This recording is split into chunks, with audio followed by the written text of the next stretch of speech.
पाकिस्तान के interior minister Mohsin Naqvi, उनका एक वीडियो सामने आया है जिसमें वो कह रहे हैं कि हमारा सिस्टम 70 साल से बिगड़ा हुआ है और हम कोशिश कर सकते हैं उसे ठीक करने की, लेकिन वो ठीक होगा नहीं। 10 साल बाद भी हम ऐसे ही होंगे। सीधे सीधे उनका इशारा जो है वो आर्मी के ऊपर है।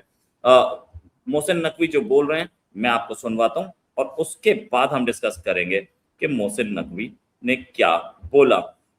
ये है मोहसिन नकवी, ये सुनिए आप 10 साल बाद भी यहीं बैठे होंगे और इसी तरह तकरीर कर रहे होंगे और इसी तरह अपने मसले बयान कर रहे होंगे। इसने ऐसे का ऐसा रहना है, क्योंकि ये सिस्टम जिसके अंदर हम रह रहे हैं ये कोलैप्स कर चुका है। आप माने ना माने, आप एक चीज जो 70 साल से घसीट रहे हैं, मैं आज भी कहूंगा जमहूरियत हम सब चाहते हैं और मैं उसका सबसे बड़ा सपोर्टर हूं और रहूंगा। आप 10 साल बाद भी यहीं बैठे होंगे। ये थे मोहसिन नकवी जो बोल रहे थे कि जमहूरियत हम सब चाहते हैं, लेकिन 70 साल से जो सिस्टम चल रहा है, मतलब वो सीधे सीधे आर्मी को बोल रहे थे, ये नहीं चेंज होगा। और यही हम लोगों के सबसे बड़ी दिक्कत है। मेरे साथ डॉक्टर अभिषेक मिश्रा सीधे लीड्स से, यूके से। डॉक्टर साहब बहुत बहुत स्वागत आपका हमारे शो में। डॉक्टर साहब, अब तो पाकिस्तान का इंटीरियर मिनिस्टर बोलने लगा कि 70 साल से इसे घसीट रहे हैं लेकिन चेंज नहीं होगा, हमारे कंट्री को बर्बाद यही कर रहा है, कोलैप्स हो चुका है सिस्टम। देखिए, मैं नहीं मानता दादा कि पूरा कंट्री को आर्मी को दोष देना चाहिए, ऐसा कुछ नहीं है। क्योंकि अगर आप उनकी कंट्री में भी लोगों से पूछेंगे ना, अगर आर्मी को आप हटा दीजिए पाकिस्तान से, तो क्या वहां डेमोक्रेसी जिसे कह लीजिए सर्वाइव कर जाएगी? नहीं करेगी। अफगानिस्तान में कौन सी आर्मी है? क्या वहां डेमोक्रेसी है? नहीं है। बांग्लादेश में कौन सी आर्मी है? क्या वहां डेमोक्रेसी है? नहीं है। ट्रू डेमोक्रेसी इनमें तीनों में से कहीं नहीं है। तो देखिए, ये लोग है ना, ये डॉक्ट्रिनली इनको बात जो कड़वी लगती है, जो बात इनको अपने अंदर घोंट के पीनी होगी, वो ये है कि या तो आप इस्लामिक बने रहो या तो आप डेमोक्रेसी की ओर जाओ। और अगर आपको डेमोक्रेसी की ओर जाना है तो आपको अपने सनातनी और वैदिक पास्ट को एक्सेप्ट करना पड़ेगा, क्योंकि वही है डेमोक्रेसी। क्यों चाहिए डेमोक्रेसी? मैं इनसे ही पूछता हूं, क्या करोगे तुम डेमोक्रेसी का लेकर के? डेमोक्रेसी के थ्रू भी तो तुम शरिया ही लगाओगे ना। डेमोक्रेसी के थ्रू तो तुम इस्लामिक लॉ ही लगाओगे ना, तो उसका डेमोक्रेसी से क्या लेना देना है? डेमोक्रेसी का मतलब ये होता है कि लोगों की राय, will of the people. Pakistan में हर कोई चाहता है शरिया लॉ लगे, तो तुम डेमोक्रेसी की ओर क्यों भाग रहे हो? मैं नहीं समझ में आ रहा। तुम तो शरिया की ओर भागो। तुम तो तालिबान के मॉडल को लगाओ ना। तुमने तो सारी दुनिया को ऐसा मुसलमान बना दिया है, क्योंकि वो तो खाते पीते सोते जागते बस मुस्लिम गैर मुस्लिम, मुस्लिम गैर मुस्लिम की रट रखते हैं। तो इनसे पूछिए ये डेमोक्रेसी चाहते क्या है, क्या करना चाहेंगे डेमोक्रेसी से? मतलब चलिए, चुन करके, फ्रीली चुन करके एक सरकार आ गई, पार्लियामेंट में बैठ गई, अब क्या होगा? कौन लोग चुन करके आएंगे? उनकी क्या माइंडसेट है? और कौन उनको वोट दे रहा है? जो वोट दे रहा है उसका क्या माइंडसेट है? राइट। ये करना क्या चाहते हैं? डेमोक्रेसी से गवर्नमेंट बनती है। गवर्नमेंट का क्या गोल है? तुम्हारा स्टेट का क्या गोल है? What exactly Pakistan wants to be? चलो, गवर्नमेंट तुमने बना दी, मान लिया मैंने, चलो एक गवर्नमेंट आ गई, फ्रीली इलेक्टेड डेमोक्रेटिक गवर्नमेंट आ गई। अब नाउ व्हाट? उसके बाद सरकार बनने के बाद क्या करेंगे आप? कैसे लॉज बनाने हैं आपको? इस्लामिक ही लॉ बनाने हैं ना आपको, इस्लामिक समाज ही तो बनाना है। उसमें गवर्नमेंट साला चुन के आ रही है या नहीं चुन के आ रही है? देखिए दादा, पाकिस्तान की समस्या आर्मी नहीं है, आर्मी उसका एक्सप्लॉइटेशन करती है। पाकिस्तान की समस्या कंफ्यूज्ड आइडियोलॉजी और डॉक्ट्रिन है।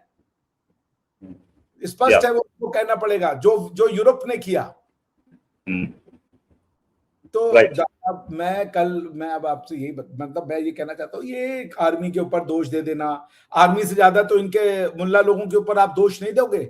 सुप्रीम कोर्ट कोई डिसीजन दिया था, आपको याद है दादा? कोई इनका एक्ट आया था जो उसके ऊपर लगना था, क्या नाम है, किसी कादियानी के ऊपर। सुप्रीम कोर्ट पहुंच गए थे सारे के सारे मुल्ला लोग, और सुप्रीम कोर्ट के जज से उन्होंने कहा डिसीजन वापस लो साले। याद है ना? वो आर्मी के लोग थे क्या? बिल्कुल सही, आर्मी के नहीं थे। मुझे तो नहीं समझ में आ रहा है कि आर्मी हट जाएगी तो ये नहीं बदलेंगे। तो आर्मी हटा दो, मैं कह रहा हूँ आज हटा लो आर्मी। क्या करोगे तुम इससे? कौन आएगा पावर में? सही बात है, रेडिकल्स आएंगे, रेडिकल्स। एग्जैक्टली, ये भी रेडिकल है। ये ख्वाजा ख्वाजा आसिफ ने आज ही बोला ना कि इंडिया हमारा दुश्मन है। तुम्हारे बाप दादा इंडियन थे तो इंडिया तुम्हारा दुश्मन कैसे हुआ और क्यों हुआ? किस आइडियोलॉजी की वजह से तुम इंडिया को दुश्मन मानते हो? अगर दादा, मैं बताइए, मेरे बाप दादा भी अगर वही थे जो आपके बाप दादा थे, तो आज आप मेरे दुश्मन हो गए तो क्यों हो गए? सही बात है। और अगर वो जो कारण है जिसकी वजह से आप मेरे दुश्मन हो, वो कारण निकाल दिया जाए, दुश्मनी खत्म हो जाएगी। और वो कारण इस्लाम है, बात खत्म, स्पष्ट बात में। आपने जब से रिलीजन चेंज किया तभी से तो दुश्मनी मोल रहे हो ना यहाँ पे यार। Right right. तो अभी ना मैं एक वो देख रहा था, वो ट्रेलर आ रही है फिल्म का, दादा वो देखिएगा, बड़ा अच्छा ट्रेलर है, बंटवारा। फिर वही पिछले 80 साल से वही घिसा पिटा झूठ बोले चले आ रहे हैं। रिलीजन का कोई दोष नहीं है, इसका कोई दोष नहीं है। इंडिया को तो झूठ से भैया वो लेना पड़ेगा बैक। वो टू नेशन थ्योरी, इस्लाम के नाम पे देश टूटा, और तुम कह रहे हो रिलीजन का कोई लेना देना नहीं है। बंटवारा देश रिलीजन ने नहीं करवाया। मतलब झूठ कितना बोलोगे यार। मैं तो आपके थ्रू आपके दर्शकों से कहूंगा, मत देखने जाना इस पिक्चर को। जब झूठ बोले, ये बॉलीवुड जो है ना, ये हिस्ट्री में हुए चीजों को ग्लॉस ओवर करे, उसको झूठ बना के बोलते, मत आइए आप ये पिक्चर देखने। क्योंकि भारतवर्ष को अगर सरवाइव करना है तो सच को एक्सेप्ट करना पड़ेगा। जी, सच को एक्सेप्ट करना पड़ेगा, लेकिन ये सच एक्सेप्ट करने के मूड में नहीं देखते। ये अब जाके बोल रहे हैं, मोहसिन नकवी भी इसलिए बोल रहे हैं कि क्योंकि इनकी गवर्नमेंट जाती दिख रही है, वरना इनको वही सिस्टम बहुत पसंद था। वही सिस्टम तो इनको लाया मोहसिन नकवी को, और मोहसिन नकवी आर्मी के करीब ही, इसमें कोई शक नहीं। ये पूरा सिस्टम। मैं मोहसिन नकवी से एक बात कहता हूं, हटा दो आर्मी पाकिस्तान की, क्या होगा उसके बाद? मैं गारंटी दे रहा हूं, जनता इनको सड़कों पे खींच के मारेगी। जनता को नहीं चाहिए डेमोक्रेसी। आप पाकिस्तान की जनता से तो पूछ लो, डेमोक्रेसी चाहिए या शरिया चाहिए, बात खत्म हो जाएगी। बिल्कुल सही। तो जनता को साला चाहिए शरिया, तुम दे रहे हो डेमोक्रेसी। अरे काहे भैया? जब इस्लामिक बनना है, Islamic Pakistan, Islamic state of Pakistan बनना है, तो जाइए उसी रास्ते पे, तालिबान के रास्ते पे जाइए। और नहीं तो ये झूठ बोलना बंद कीजिए कि इस्लामिक रिपब्लिक ऑफ पाकिस्तान, फिर आप बनिए सिर्फ रिपब्लिक ऑफ पाकिस्तान। इस्लामिक हटाइए, अपने कॉन्स्टिट्यूशन से हटाइए कि शरिया और कुरान हमारा सबसे बड़ा लॉ होगा, और हम जो है वो इस्लाम के अलावा कोई लॉ नहीं बना सकते। तो इस्लाम के अलावा अगर आप कोई लॉ नहीं बना सकते, तो बताइए क्रिश्चियन और यहूदियों से दोस्ती हो पाएगी कभी? इनकी किसी क्रिश्चियन स्टेट से दोस्ती कर सकते हैं? नहीं। राइट। ये कभी क्या नाम है, रिलीजियस इक्वलिटी की बात कर सकते हैं? क्या अल्लाह की नजर में सारे रिलीजन बराबर हैं? नहीं है अल्लाह की नजर में सारे रिलीजन बराबर। तो दादा मुझे लोग ये कहते हैं कि हर बात रिलीजन ले आता है। भाई जो प्रॉब्लम है, आप मुझसे कोई और समस्या पे बात करते हैं, मैं उसकी वो समस्या की बात करता हूँ। समस्या रिलीजन है। मैं ये जो बॉलीवुड ने ग्लॉस ओवर करना शुरू किया है कि रिलीजन नहीं है, रिलीजन नहीं है, रिलीजन ही कारण है। 1000 साल से इस्लाम ने भारत के ऊपर आक्रमण किया, इस्लाम ने, मुसलमानों ने नहीं। इस्लाम की डॉक्ट्रिन से ये लोग प्रभावित होकर के यहाँ आए थे। राइट। तो आप उसको एक्नॉलेज करने को नहीं तैयार हो तो उसकी दवा कैसे बनाओगे आप? मुसलमान को मैं कहता हूं they are good people, but Islam needs to be reformed, जो मोहम्मद बिन सलमान साहब कहते हैं। They need to go through secularisation. Right. लेकिन they need to go through secularisation. वो सेक्युलराइजेशन तो हमें होता दिख नहीं रहा, कहीं नहीं होता दिख रहा, बल्कि और कट्टर हो रहे हैं। सिर्फ एमबीएस छोड़ के बाकी सारे कट्टर होते जा रहे हैं। बाकी सारे इस्लामिक इस्लाम के नाम पर रूल करना चाहते हैं, जैसे ईरान, जैसे पाकिस्तान, बांग्लादेश, ये सब इस्लाम के नाम पर रूल करना चाहते हैं। इस्लाम फॉलो नहीं करना चाहते। ये सब चाहते कि हमारे बच्चे अमेरिका में रहें, बाकियों के बच्चे मदरसे में। नहीं दादा, ठीक नहीं, इस्लाम फॉलो कर रहे हैं। जिस तरीके का इस्लाम फॉलो करना है उसमें इनके हाथ पैर सूज जाते हैं। आप समझ रहे हैं ना? आईएसआईएस इस्लाम था ना, उसको तो इन्होंने कहा ये तो इस्लाम से इसका कोई लेना देना नहीं है।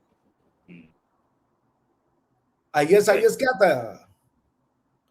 तो पॉइंट ये है दादा, कि बिना आप रिफॉर्म किए हुए, जिसको मैं सेक्युलराइजेशन कह रहा हूं, अगर आपको डेमोक्रेटिक गवर्नमेंट चाहिए तो सेक्युलराइज कीजिए, कुरान से सारी राजनीतिक शक्तियां निकालिए और अपने कॉन्स्टिट्यूशन में डालिए, कॉन्स्टिट्यूशन को सबसे पावरफुल बनाइए, कॉन्स्टिट्यूशन में लिखिए कि सॉवरिन अल्लाह नहीं है, सॉवरिन लोग हैं। जब तक आप ये नहीं लिखेंगे, क्योंकि आप विल ऑफ अल्लाह और विल ऑफ पीपल एक ही चीज नहीं है, तब तक सारे रिलीजन सेम नहीं हो सकते, वहां पे सारी कल्चर सेम नहीं हो सकती। वो रिलीजन और कल्चर को भी कंफ्यूज कर रखे, अपने कॉन्स्टिट्यूशन में लिख रहे हैं कि हम अरेबिया को लिंगुआ फ्रांका बना देंगे, अरेबिक लैंग्वेज को। काहे तुम अरेबिक को लिंगुआ फ्रांका बनाओगे भाई? काहे नहीं संस्कृत को बना रहे हो जिससे पंजाबी निकली है? राइट। सही बात दादा, है। मैं आपसे एक बात बस ये कह दूं, ये लोग जब तक रूट कॉज पे नहीं जाएंगे, और मैं लिखित में दे के आपको जाने को तैयार हूं, लिखित में, तब तक ये रूट कॉज पे नहीं जाएंगे। इनके यहाँ कभी ये आर्मी को ब्लेम देंगे, कभी ये मौलाना को ब्लेम देंगे, कभी ये किसी करप्शन को ब्लेम देंगे, सबको ब्लेम देंगे, मगर जो इनको करना है उसको ब्लेम नहीं करेंगे। आपको रिलीजन सिर्फ और सिर्फ एक स्पिरिचुअल जर्नी में लाना होगा। आपको इस्लाम को स्पिरिचुअल बनाना होगा। जो अभी उसका पॉलिटिकल फॉर्म है उसको रोकना पड़ेगा, या उससे लड़ना पड़ेगा। आपको पॉलिटिकल एंगल जो है उसको जब आप उसमें से अलग कर लेंगे, पॉलिटिकल पावर को कुरान में से, तो आपकी जो गवर्नमेंट बनेगी वो डेमोक्रेटिक होगा। क्या आप तैयार है पाकिस्तान के लोग ये लिखने के लिए कि अल्लाह नहीं लोग सॉवरिन हैं? क्या ये लिखने के लिए तैयार हैं कि पाकिस्तान की लोग, पाकिस्तान के एंशिएंट वासी उसके मेन बॉस हैं, जैसा कि कजाकिस्तान, उज्बेकिस्तान और तजाकिस्तान के उसमें लिखा? आपने तो पढ़ा होगा ना, तजाकिस्तान में तो बैन कर दिया बुर्का और उसको। राइट। अगर तजाकिस्तान बैन कर सकता है, क्या पाकिस्तान बैन करेगा? पाकिस्तान को ये सेंस ही नहीं है उनका क्या है और पराया क्या है। जी बिल्कुल सही। पाकिस्तान को ये सेंस नहीं है कि उनका क्या है, पराया क्या है। Thanks a lot doctor Abhishek Mishra for joining. उम्मीद है जल्दी डिस्कशन और करेंगे। अभी के लिए नमस्कार, धन्यवाद, जय हिंद। जय हिंद दादा।